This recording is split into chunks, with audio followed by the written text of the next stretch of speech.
চুলার ঝামেলা ছাড়া ১ বছর শুধু ডাইনিং টেবিলে রেখে দেওয়া যাবে, ঠিক এরকম একটা আচার আজকে শেয়ার করছি। এটা যদি প্রতি বছর না বানাই তাহলে মনে হয় কিছু একটা মিস হয়ে গেছে। এই আচারটা এত বেশি টেস্টি হয়, যারা এটা কখনো বানাননি চাইলে একবার হলেও বানিয়ে দেখতে পারেন। আচারটা বানানোর জন্য লাগবে একদম কাঁচা আম।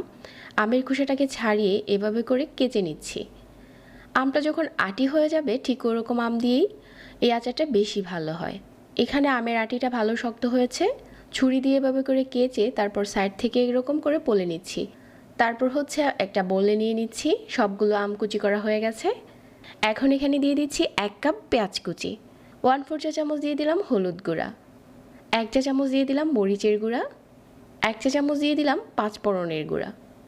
তারপর এখানে 1/4 কাপ চিনি দিয়ে দিচ্ছি। এই চিনিটা কিন্তু মিষ্টি হয়ে যাবে না, আচারটা টেস্ট হবে। 1/2 চা চামচ বিট লবণ, আর এখানে 2 টেবিল চামচ দিয়ে দিচ্ছি কাসুন্দি। কাসুন্দি হাতের কাছে না থাকলে সরিষা পেস্ট করেও দিতে পারবেন। 2 টেবিল চামচ দিয়ে দিচ্ছি সরিষার তেল।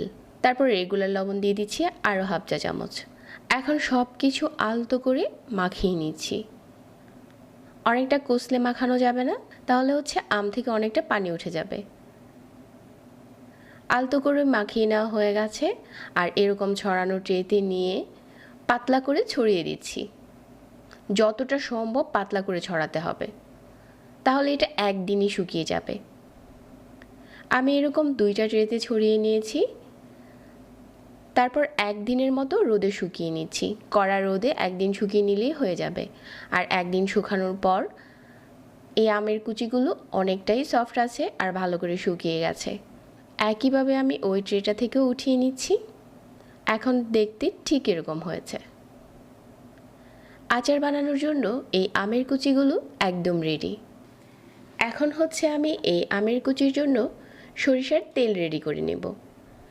তো আমি হচ্ছে এখানে 200 গ্রামের মতো সরিষার তেল নিয়ে নিচ্ছি একটা প্যানে। তেলটাকে ভালো করে গরম করে নেব। আর আচার সংরক্ষণ করার আগে কাচের বয়ম পরিষ্কার করে ধুয়ে এভাবে করে রোদে শুকিয়ে নিতে হবে।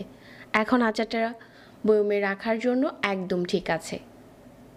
এভাবে করে যদি আপনি আচার রাখেন সারা বছর নষ্ট হবে না, আর কোনো রকম ভেজা চামচ আচারে লাগানো যায় না। এখন এই আমের ঝুড়িগুলো কাচের বয়মে ভরে নিচ্ছি। তারপর যেই সরিষার তেলটা গরম করেছিলাম উপর থেকে এই তেলটা দিয়ে দিচ্ছি। আমার মতো কেউ সসপ্যান দিয়ে ঢালতে যাবেন না, তাহলে সাইড থেকে এভাবে করে পড়ে যেতে পারে। এটা চামচ দিয়ে আস্তে আস্তে করে দিয়ে দিবেন। প্রথমে 1 চামচ দিয়ে অপেক্ষা করতে হবে, তারপর হচ্ছে আরেক চামচ দিতে হবে, ঠিক এরকম করে দিতে হবে। সসপ্যান দিয়ে ঢাললে কিন্তু তেলটা পড়ে যেতে পারে। এখন এই আচারটা আপনি ডাইনিং টেবিলেই রেখে দিতে পারবেন 1 বছর। রোদেও দিতে হবে না, ফ্রিজেও রাখতে হবে না।